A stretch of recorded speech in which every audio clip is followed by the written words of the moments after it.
Okay, so um, so just to introduce and kind of give a bit of context really to this morning's session. We've been working with commissioners this year to provide a rollout of training, early intervention training to all schools in Trafford. So it's an offer that we made to all the schools in Trafford that we work with and other professionals as well, to try and really develop people's knowledge and understanding, awareness of this area, so that they can be ensuring that they're kind of putting things in place as early as possible for children and young people that might be struggling around attendance, and ideally doing that before issues become kind of more significant, because that way we know that there's more chance of us being able to successfully support children and young people back into school. So what we're going to do this morning is I'm going to talk through a number of slides that talk about the graduated approach to special educational needs. And then I'm going to hand over to Shannon, who's going to speak more specifically around emotionally based school non-attendance and also what we would expect schools to be doing around the graduated approach to address and meet the needs of our children and young people in this area. So if we move on to the next slide, Shannon, thank you. So I'm not going to go into huge amounts of details about this, and also apologies because some of you will have quite a bit of knowledge about this area of need, but others may have less. So we're going to talk about it with the assumption that your knowledge maybe isn't that you would value having a bit more information about this to understand kind of what to expect of school and professionals beyond school in terms of kind of what should be being happening, what should be put in place. So the SEN Code of Practice 2015 gives a legal definition of special educational needs, and that is a child of compulsory school age or a young person has a learning difficulty or disability if he or she has significantly greater difficulty in learning than the majority of others of the same age, or has a disability which prevents or hinders him or her from making use of facilities of a kind generally provided for the others of the same age in mainstream schools. Okay, next slide, please, Shannon. So, thinking about what are special educational needs then. So your child's teachers make regular assessments of progress for all pupils to identify pupils making less than expected progress or whose progress does not match their previous rates. So when we're thinking about children with emotionally based school non-attendance, clearly there could be multiple factors that impact on their progress, but one of them is likely to be around either their ability to go into school in the first place or potentially being able to access lessons in school. And we'll be talking more about kind of, what we know about this area. You will all be experts in your own child, young person. Shannon's done a lot of research in this area, and so she's got that breadth of kind of what we know more broadly about kind of the themes that come through when we talk to children, young people, and she'll talk about that more. Okay, next slide, please, Shannon. So there are four main areas of need that the code recognises. So cognition and learning. So that could be general cognition difficulties, so struggling with kind of all aspects of learning, or it could be more specific. So it might be around kind of literacy or numeracy or both. Communication interactions, so that could be around speech and language development. It could be social communication needs, and again, it could be multiple areas. Physical and medical, lots of issues could be covered by that area. Visual impairments, hearing impairments, more specific physical disabilities, but also we quite often think about kind of more sensory based needs in terms of sensory processing needs that might be causing issues for a child or young person. And then social, emotional, mental health needs around their friendships and relationships. And what we know is that, of course, for many children, it isn't as simple as this. They don't break down into these neat little areas that we've identified. Often there are children and young people are experiencing difficulties in a number of different areas, and they interact. So there are interacting factors. So for children with emotionally based school non-attendance, they particularly may have needs in more than one of these areas, but it's a key area is likely to be that social, emotional, mental health due to the emotionally based difficulties with attending school. And again, Shannon will talk more about that and what her research and other research is telling us about that area. Okay, thank you, Shannon. So when we're thinking about guiding principles behind the graduated approach, so kind of, what we would be expecting kind of colleagues within school to be mindful of when they're thinking about children who might be struggling for whatever reason, we expect them to, we think about a continuum of SEND, because we know that there are children that may experience kind of more mild needs that might be short-lived, transient, and those that have much more significant needs that impact them across their lifetime. We know that early intervention is really key. If we get in early and we address needs early, that the outcomes are will be more. We know that positive outcomes are achieved by early intervention. Inclusion is at the heart of the graduated approach, so ensuring that we're removing any barriers to inclusion within the school setting, and then a process of assess, plan, do review. So kind of when we become aware that a child might have needs that need to be addressed, we need to be assessing those, looking at, well, what does that look like, putting in place a plan to address the needs that we've identified, putting that plan in place and then reviewing it, coming back and saying, well, what worked, what do we need to tweak, what are the next steps, and then ensuring that needs for successful transition are anticipated well in advance. And especially in this area, we know that kind of children that maybe have struggled with school attendance or kind of managing the demands of school in the primary setting, they're likely to need an enhanced transition and careful planning for high school, because if we get that right, there's more chance that they're going to be successful on that transition. And then critically, involvement of yourselves, the family, and your child at all stages, so that that we're all working together and that we're understanding what's important for you as a family and for your son or daughter. Okay, next slide, please, Shannon. So, okay, just catching up on my own slides. Okay, so what is the graduated approach? So the graduated approach, as I said, recognises that children and young people learn in different ways and can have different kinds or levels of SEN. So increasingly, step-by-step specialist expertise, if needed, can be brought in to support the child to achieve the best possible outcomes. And that expertise could involve a range of different professionals. So it could be ourselves as educational psychologists, our colleagues in the Special Educational Needs Advisory Service who have specialisms across a range of different areas of SEND, for instance, social communication, specific learning needs, etc. Or it could be other colleagues within health, for instance, speech and language therapists, occupational therapists. Okay, so this is quite a helpful graphic.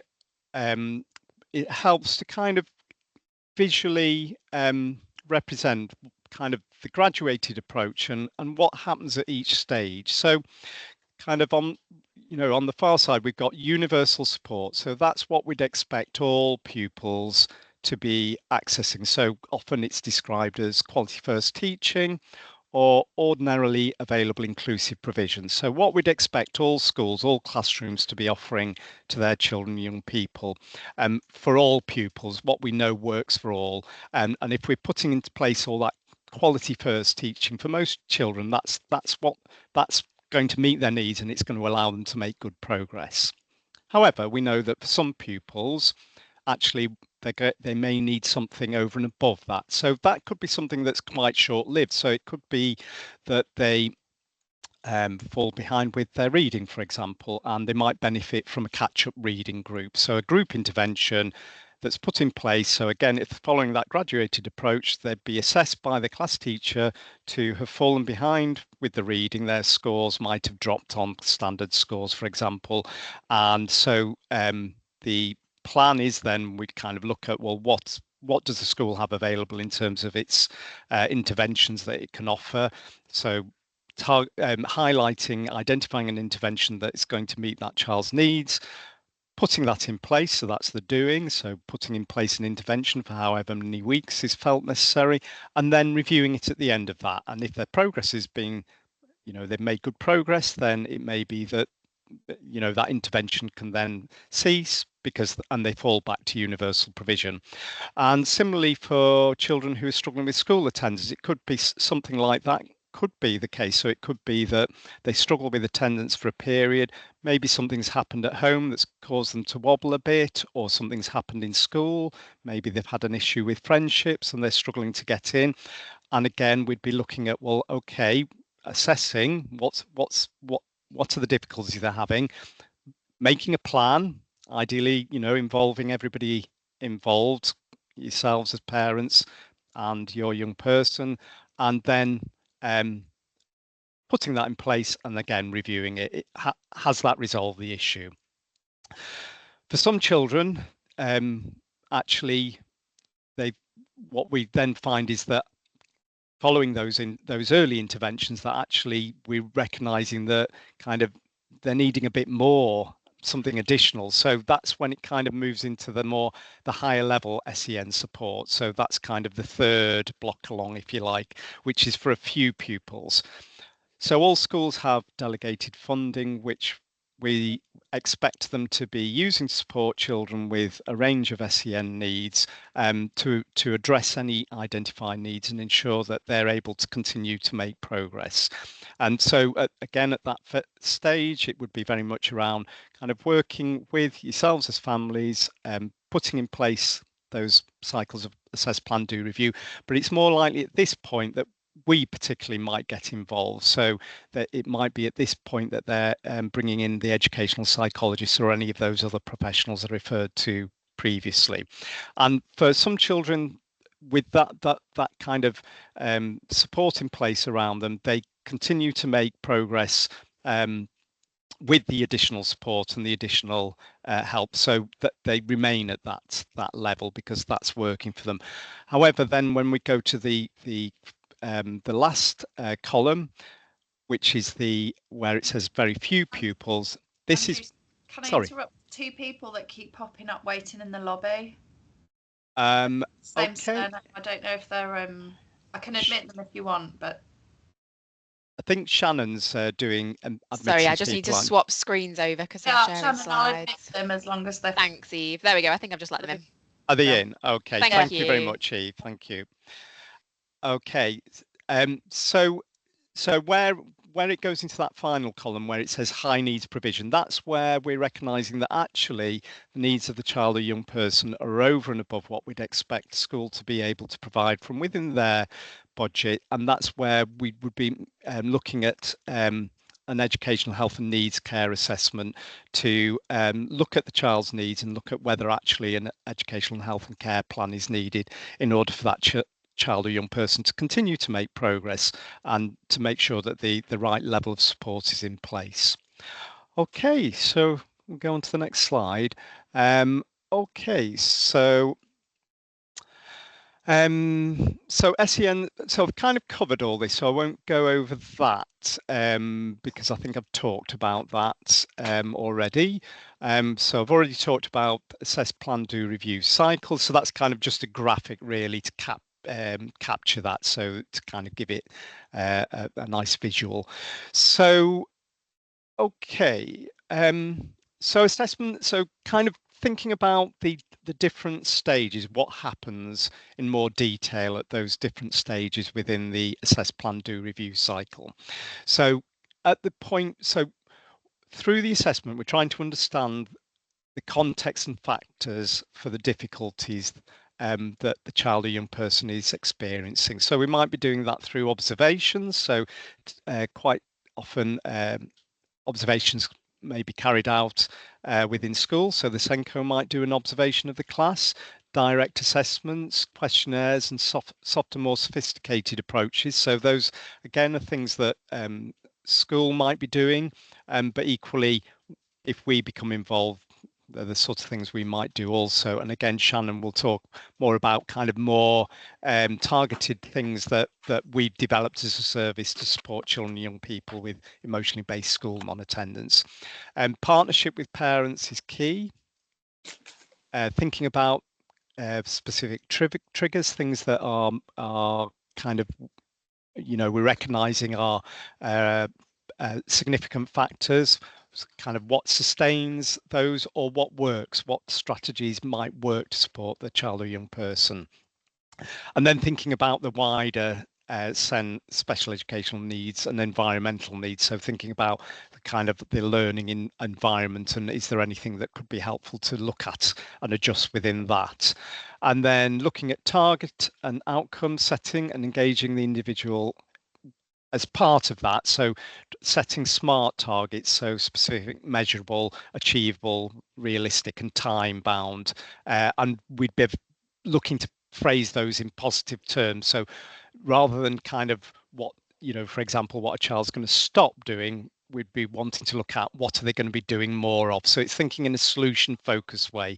What would we like this child, what would better look like? What would we like to be happening more of? And then documenting and communicating these needs through plans, and again, involving other agencies and when and who to involve. Okay, so if we go on to the next slide, Shannon. So this is the doing phase. So this is whole school factors that promote inclusion. So thinking about the ethos, support for staff, resources and communication. So thinking in very broad terms about what's important to make sure that kind of, the school environment and the context for the school is optimal for all children, and reasonable adjustments. So thinking about is there anything in the physical environment that might need to be changed, teaching methods, individual classwork, homework, kind of thinking about the level of difficulty. So for some children, small adjustments around kind of, how work is presented or the level of difficulty of the work might make a significant difference to how confident or comfortable they feel to engage with learning.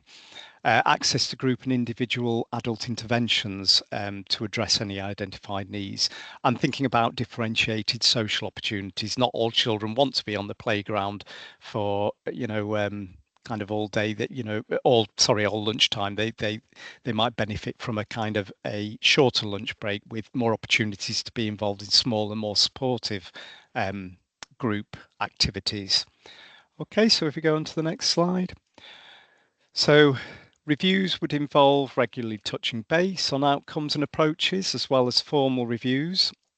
So coming together to, I think one of the, we'd be expecting school to be doing this, but also it's something, if we become involved, if we become involved pre-statutory, so at school support, to look at supporting the school to pull together an SEN support plan for the child, then we would be supporting with reviewing that to see what was worked, what do we need to continue doing more of, or what do we need to adjust, or what do we need to reduce of that plan. And then again engaging the family with this and working with a focus on kind of what's working well.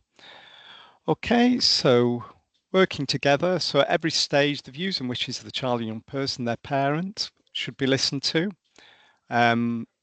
School will raise, if they have concerns about a child's progress, or if there are concerns about how they're managing to access teaching and learning, or indeed attendance if it's around this specific area of need.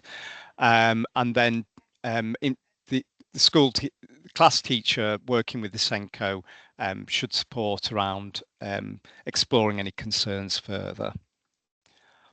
So next slide. So if there's no progress, For a small number of children, as I described earlier, they may have more severe or complex needs, and so they may not be making progress, or their difficulties around attendance may be becoming more significant in terms of the impact on their learning, or more entrenched in terms of difficulties getting into school and being able to kind of be fully part of the curriculum school offer. So it may be at that point that it's appropriate to look at an education, health and care needs assessment for a child or young person. Okay, so right, I'm just catching up on my slides. So, so where do we fit in? So I think I've kind of talked around this a bit already. So we kind of fit in on that, usually at that third column. So this, first of all, we've had that universal support. Then if needs are starting to become apparent, we'd be expecting school first to put in place some actions, and following the graduated approach, assess, plan, do, review. But then following that assess, plan, do, review cycles, if they're continuing to have concerns, then it may be that point that we'd become involved. And we have regular meetings with schools every term, with the schools that we work with, where the school will raise children and young people that they're having concerns about, and we support them to prioritize which children may need to have educational psychology involvement, and we'd always expect them to have discussed it with parents first, so they need to discuss it before bringing child or young person to a meeting with us. So we support assessments, plan reviews, and sometimes provide direct interventions. So if we're working with individuals, we might do some direct assessment work, and that can take various forms. Shannon's going to talk about some of the things that we might do for a child who is struggling with school attendance. We might suggest and monitor interventions that school could put into place. We would typically have consultations with yourselves as parents, key staff in school, including the SENCO. So it might be in primary school, typically the class teacher. In a high school, it could be somebody, from the attendance team, or it might include somebody from pastoral support, form teacher, etc. And we also hold surgeries, which can take different forms. So sometimes EPs might have kind of surgeries that they drop-in surgeries in school, but typically it'd be kind of through our planning meetings that we hold with the SENCO every term. We also might work at group level to support where there's kind of like a number of children that are experiencing kind of needs in a similar area. So thinking about how can we work across the system to support change it. And again, at the bottom there, system level support to support organizational change. So kind of if themes are occurring across the school, are the things that we can look at systemic level that might make a difference. Okay, so further information. So one thing just to mention, I don't know if it's on there, but we have we've got a web page on the Trafford Directory. And we've worked quite hard to develop our web page. So it's got videos there's one for a young person, another one kind of explaining our involvement in the graduated approach, which are really helpful just if you want to get a very kind of easy, immediate kind of sense of kind of what an EP does and what to expect. So that's certainly worth visiting. We've also got all our one-page profiles on there, so if children are going to be meeting with us, they know who we are, our photos are on it, and they know a little bit about us to try and shift the balance, I suppose, so that they feel more included, and it's less about kind of us coming in as the sort of scary professional that is they don't know anything about. So we're working. We work really hard to try and make sure that we make our assessments and our involvement with children and young people as accessible as possible. I think, is that the end of my slides. I think there's one that's just got the local offer on it. Then I think there's a couple of others with useful contacts. I'll talk through Send EBSNA as well. I think these slides are in my section as well. Okay, so okay, well, thanks very much. So Shannon, is it okay if I hand over to you at this point then? Perfect. Yeah, thank you so much, Andrew.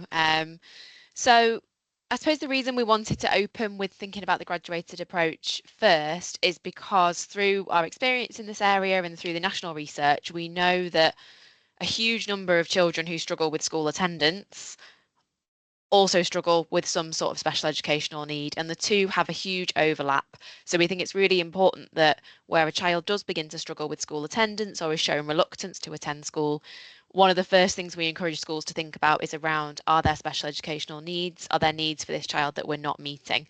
And so that's why we think it's really important that as families you have that background, I suppose, before we talk about the attendance specific.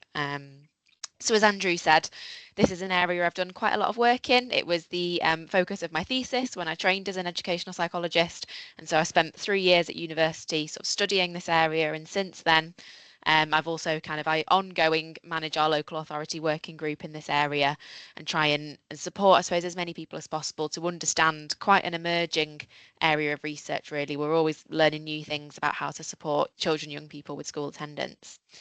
So I'm going to talk a little bit now about what does this look like in Trafford and how do we apply that graduated approach, regardless of really where you're up to with school attendance, whether it's seeing a little bit of reluctance on a Sunday or whether it's that your child hasn't been to school for a really long time. Hopefully there'll be something within this that is useful. So what is emotionally based school non-attendance? You may have heard other terms being used around this as well. So historically, people often use the term school refusal. And we also hear some other kind of professionals and authorities refer to school avoidance. The reason in Trafford that we've chosen emotionally based school non-attendance is to reflect that the difficulties are often emotional. They often stem from a child who experiences really high levels of anxiety or distress at the thought of going into school or during that transition into school. And it's also trying to shift, I guess, some of the blame. I think terms like refusal and avoidance can imply that the child is choosing or not wanting to attend school. And as I'll talk about a little bit later, we know that the vast majority of young people really, really want to be in school. They want to be with their friends. They want to be learning. But there's those emotional barriers in place and they're really struggling to overcome those barriers to engaging in education. So we've tried to choose this term as reflective of the types of support and the type of difficulty, while also trying to really suggest that this is not something that the child has control over and it's something that they need a team around them to help with. So how might you know if your child is experiencing this? And some of you might find this really familiar, others this might be kind of your first time thinking about whether this applies to your child. But we know that common signs that a young person might be struggling with school anxiety is around maybe they struggle to get out of bed or leave the house in the morning, maybe they struggle separating from their parent or a key adult in the school playground, they're getting upset. You might see bigger emotions at particular times. So maybe on a Sunday night or towards the end of the summer holidays, you see that they're a little bit more nervous and unsure. Maybe they get a little bit more frustrated or a bit more snappy because of that worry underneath. They might report that they're not feeling well, some of those psychosomatic symptoms around anxiety and worry. So they might feel things like tummy aches or headaches. You might see very high levels of distress in the morning. So this is often one of the first signs that schools see, is when they're really struggling to come away from you as their parent. We might then begin to see unsettled behaviour in school or on the way home from school. Lots of families often describe that the child has a sort of meltdown when they get home from school, just from that overwhelm of getting through the day.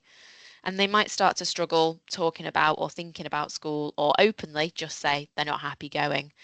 And one of the key threads within this, and one of the things that we really try and share also in our trainings to school, is that parents are almost always the first people to see these signs. So many of those early signs of school anxiety are seen at home rather than in school. So it's really important that as a parent, when you're seeing these signs, you're having those conversations with the class teacher or the form tutor. And conversely, we really stress to schools that when a family come to you and say we're seeing these signs, that needs to be listened to, and that's your sign to start putting that support in place straight away. So how common is this type of difficulty? So a previous study, this was done in 2019, estimated 3 to 5% of young people experience some form of emotional barrier to attending school. So whether that is that they feel a little bit anxious but manage to get in, or maybe get in late, or also those children who are not managing to attend school at all. But what we do know is that post-pandemic, these numbers have massively increased for a range of reasons, which we don't have time to go into today. But we do know that this is a really growing area, and increasing numbers of young people are really struggling to attend school at the moment. And as I talked about in one of the earlier slides, we also know that these young people, it's those emotional difficulties beyond their control, and they feel unable to get in. A lot of sort of online groups now use the term can't, not won't. And I think that's a really helpful term, I think, to help professionals and the adults around the child to understand that this is something we need to help them with. It's not a not wanting to. And we know that early intervention, early identification is really key. The sooner we put support in place, the more likely we are to see success. And so this is taken from my thesis, and part of the work that I did was around trying to understand young people's experiences. So when I initially began research in this area, I found lots of research about what school staff think and what parents think, but I couldn't find very much of what young people's experiences were. So I pulled together all of the research that I could find from the last 10 years, and that encompassed the views of around 60 different young people in the UK. So quite a small sample. But from that, we managed to pull out quite a few of these themes, as you can see. And I think these really align with what we see in Trafford and as professionals, what we see in our day-to-day practice. And when I've done this training before and shared this before, I think it does align with the experiences of families. So hopefully it's quite helpful information for us to think about. So the young people talked about 4 main things contributing to the beginning of their difficulties, or the onset, what sort of triggered their worries about going to school. And the first and most common one was difficulties with their peers, with the other children in school. So some of them spoke about bullying, either being bullied themselves or seeing other people being bullied and worrying about that. And they spoke about not feeling included socially. And within this theme, there's quite a big overlap with social communication difficulties and speech and language difficulties. So those children who find communication harder for any reason are more likely to feel left out from the other children in school. So that's all the more important that for those young people, we do really support them to feel included. There was a recent study that came out last year that suggested that up to 30% of autistic young people have some form of difficulty attending school. And I think that says a lot more about the system than the young person themselves. And it really draws our attention to the fact that we need to make sure all young people are supported to feel socially included within their school, with those right reasonable adjustments, as Andrew spoke about, making sure that their needs are being met every single day. So the young people also then spoke about not having consistent relationships with the adults in school. So particularly within secondary school settings, they found it really difficult when adults didn't always do what they said they were going to do, or if you got one response from one adult and a different response from a different adult, that could be quite difficult to know where you stood and what the expectations were. Whereas some of the young people spoke about having really good key adults or mentors within school, and that was a real protective factor for them feeling much better and more able to go in. And so within that, it again helps us to think about support in terms of how can we make sure that all of the adults around the child understand their needs and are providing that support effectively, whether it's through really clear support plans, clear training and effective training for school staff, but making sure that everybody does that consistently. Lots of the young people also then spoke about having quite a negative experience of school transition. And again, as Andrew touched on, we already know this is really important for children with special educational needs. But what we did notice through this study was that for those children, as the next point touches on, where maybe their special educational needs hadn't been picked up yet, maybe throughout primary school they'd had their needs met through that universal provision, they were on that first column of that graph. But actually, when they changed into quite a different environment in secondary school, this brought a lot more of their needs to the surface and they needed a higher level of support at that point. And a really effective school transition could really help reduce that and could make sure that they were able to keep attending throughout. And then the last one was negative experiences of learning. So as I mentioned, for some young people, they spoke about not having their special educational needs met, not being able to access the work or finding it too difficult. But some of the young people also spoke about not really seeing the point in what they were doing, not really understanding the purpose of what they were learning in school or how it was relevant for them. So again, it's really important that we work with young people to understand their aspirations, what are they working towards, and to help them to see why what they're doing is important and what benefit that will bring them in their life in the future. And they then spoke about 3 what we call maintenance factors, or things that kept that cycle going. So these didn't necessarily trigger the difficulties, but they helped to sustain them over time. And this first one was one of the ones that I found the most interesting. And that was that the young people spoke about their well-being and their mental health kind of being impacted by those other difficulties. So it's not that they already had anxiety or low mood or were predisposed to this. It was that their difficulties within school or within friendships brought about the anxiety and the low mood. And the vast majority didn't have those experiences prior to the difficulties in school. So in some ways, it does make me question, is the term emotionally based correct? Because actually the emotions are a response to the difficult circumstances. So it's very much something we're reflecting on in Trafford, and nationally there's a lot of conversation about how can we accurately describe these difficulties in a way that helps the young people access support and also recognises the impact on their mental health and well-being. They also spoke about the difficulty of others having negative perceptions or speaking about them in a negative way. So, particularly older young people are very aware when people are talking about them as if they're lazy or choosing to not come in. And that really makes them question themselves and think, is it just me? You know, am I not, am I not understanding this correctly myself? And it really impacted their self-esteem. Whereas young people who felt supported, who felt listened to, who felt validated by the adults around them were much more likely to be able to get back into school.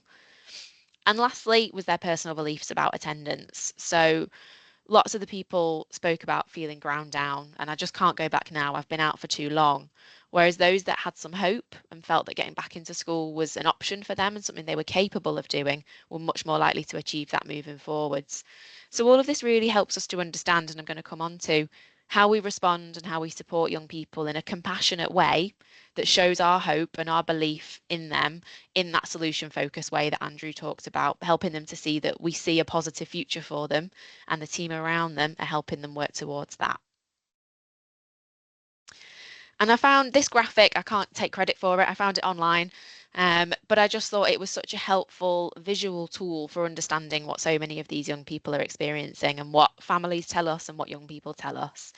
In that often what we see is a very small element of what's actually happening for that child. So we might see some of those symptoms like feeling sick, having big emotions, not being able to go to school. But underneath that, there are so many different factors which could be affecting their difficulties. And this is one of the hardest parts about supporting young people with these difficulties, because every young person has a slightly different pattern of reasons why they're struggling. And so we have to take a bit of a detective approach to really unpicking what is happening for this child and where do we need to target our support. And as you can see on there are so many reasons just captured in this visual around friendships, sensory needs, bullying, learning needs, which could all be impacting that child and all interacting, as Andrew mentioned, to make school a really difficult place for them to be. So as a parent, what can you do? I think one of the first steps that's really important is recognizing that this is what's happening for your child and being able to have those conversations, being able to say to them, I understand that this is really difficult for you. Let's talk about it. And where we can, helping the child to tell you what their worries are, supporting them to not feel ashamed about that or not feel that they're not allowed to worry about that, but that they can tell you and open up so that we can figure out what their support needs are and put those adjustments in place as early as possible. And as I touched on earlier, please do speak to school staff to make them aware. I'm sure lots of you are already doing that, and being at this webinar is probably a sign that you're already doing lots of that.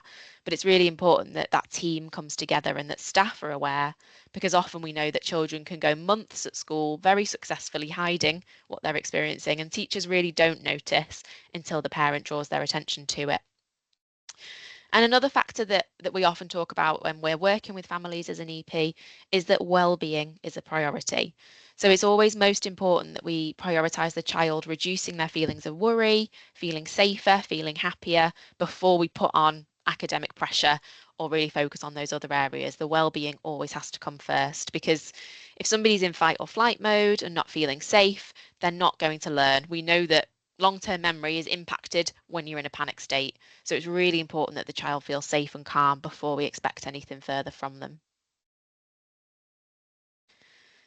And what lots of young people talk about is knowing that they have a supportive adult, somebody in their corner, is a massive protective factor. And within the children, the study that I spoke about earlier that I did, lots of them spoke about their parent being that person. They spoke about that being an adult at home that listens to them, they can talk about their worries and get them off their chest, and they know that somebody's there for them. And that is really valuable. Where you can, try and avoid using language that suggests it's a choice. So talking about, I know we find this difficult, what can we do to make this easier, instead of you need to do this, and putting that pressure on them. Alongside, and I think this is a fine line, we don't want to be very permissive of stay at home whenever you like, but it's about having that supportive challenge of how can I help you get into school? How can I make this easier for you? And helping them to see the purpose and the value of that as well. And by working together as a team to understand the needs, we can put that support in place, and we can try and really build on the things that do make it easier. So what motivates your young person? Is it something like football club? Is it seeing their friends? Is it a particular lesson?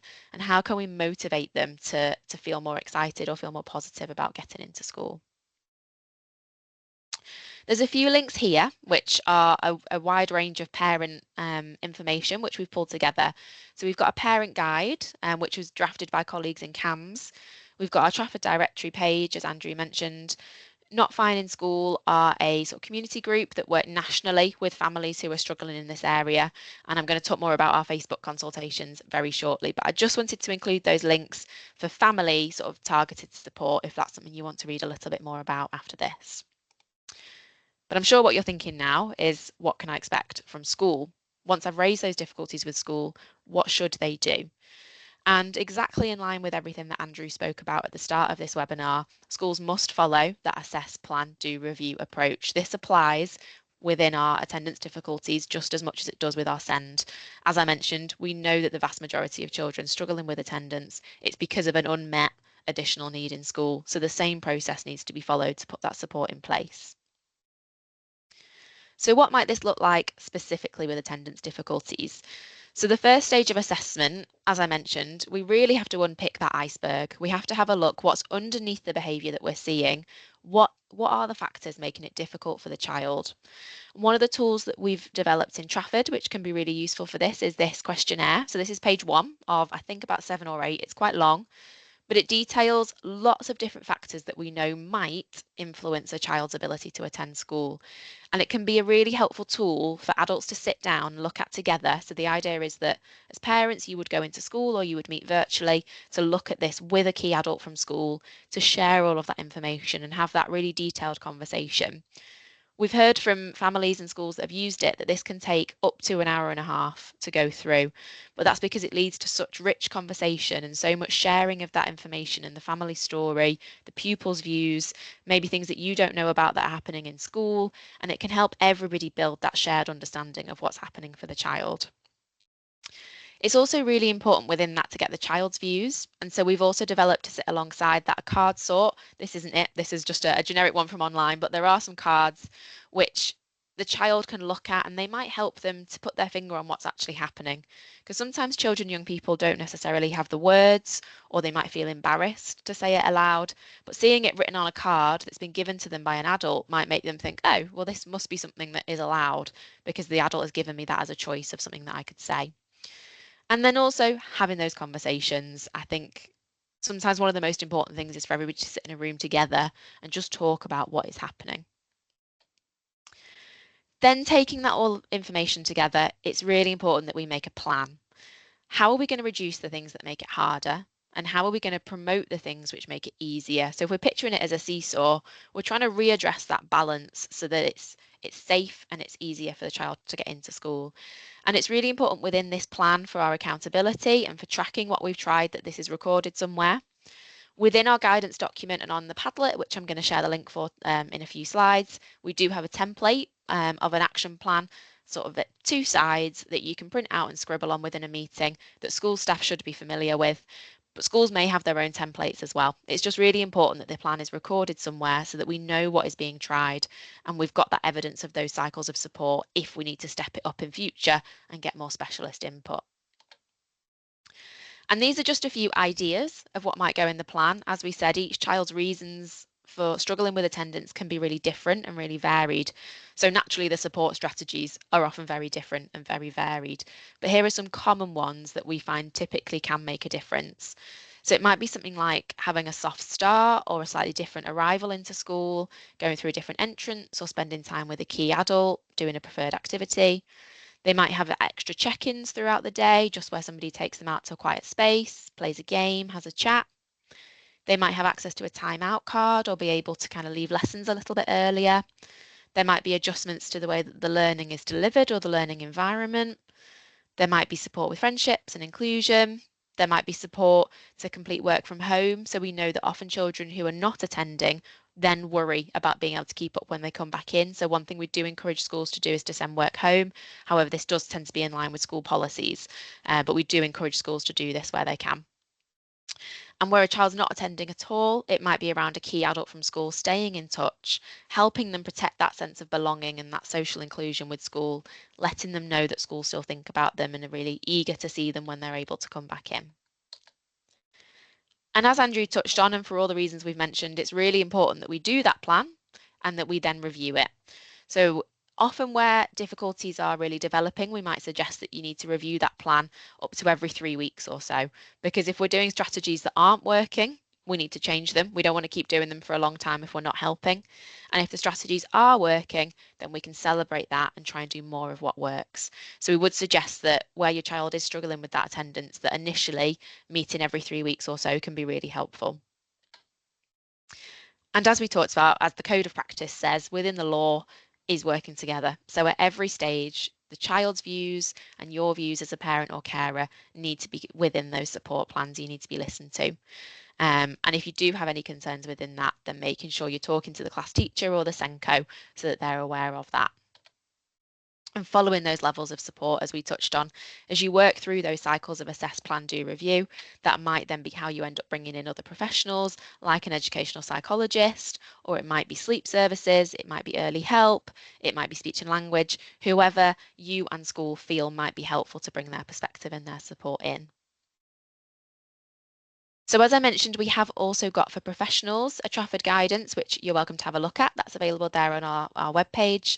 And a recently developed Trafford Padlet, which is a form of online notice board, which is much easier for us to keep up to date. And on here, we've got lots of links to different events, things like these webinars that are going on, and lots of signposting to different resources that we know families have found helpful. So please do take a little bit of time to explore that Padlet after today's session, and do give us some feedback on that as well. If there's anything that you feel is missing or anything that's really helpful, we're really keen to make it as useful as possible. And alongside that, if you're sat here thinking, that's great, but I'm not really sure how that applies to my child or to our family, as an EP service, we're very aware that we are very in demand. And I know lots of you are probably speaking to your schools about how do we get an EP to come and help, and they're saying, well, the EP has a really long wait list. And unfortunately, that is the case. As Andrew said, we do have to prioritise. We have limited time within each school. But one thing we are offering to try and help as many families as we can is free telephone consultations. So every week we offer 4 appointments, which you can book via our Facebook page, and that's for a 30-minute telephone conversation with somebody on our team, where we can talk specifically about your child's development, their behaviour, their well-being, what your concerns are, and we might be able to give you some tips or signposting and let you know where to go next in terms of support. So if you're thinking, that's great, but I'm still feeling a bit stuck, please do take a look at these and try and book on. I think at the moment they're only booking up sort of 2 to 3 weeks ahead, so hopefully there's quite good availability to speak to somebody soon. The only thing we say with that service is that if you're sort of currently working with an EP through your school, then try and leave those appointments available for families that don't have access to an EP already. Okay. And so another question that you might now be thinking is, what if school don't do that? What if they don't help us? So we do have within Trafford our completely impartial and independent SEND information and advice and support service. So SENDIAS are absolutely fantastic, and they can give you completely separate advice. They don't work sort of on behalf of the authority or on behalf of a school. They're impartial, and they can help you to work through, you know, what should be happening. They can help you with attending meetings with you. They can come as an advocate if that's helpful, and they can help you to sort of understand the different forms and the different processes that might be required. So they're a brilliant service to get some advice from. And then nationally, here are some other just information. So if you're thinking the code of practice sounds really interesting, that's the link to read it in full, as well as a government produced parent and carer guide to send at that national level. And some more information about the graduated approach that Andrew mentioned as well can be found on our Trafford Directory page. So just before we come on to questions, and I'll put this back up at the end, as Andrew mentioned, this is our first year running this level of support, and I think it's absolutely brilliant that commissioning in Trafford have recognised what a huge area of need school attendance is, and that they're asking us as the EP service to help with some of that support. So what we're trying to do is really build some evaluation data as well about these sessions and about our training to school in terms of what can our offer look like moving forward. What do Trafford families and Trafford professionals want in terms of support to help support our children in this area? So I will include the link in an email with the slides after this, but if you have got 5 minutes spare to give us some feedback at the end of the session, we'd be really grateful. So what I'm going to do now is I will stop sharing the slides. Okay.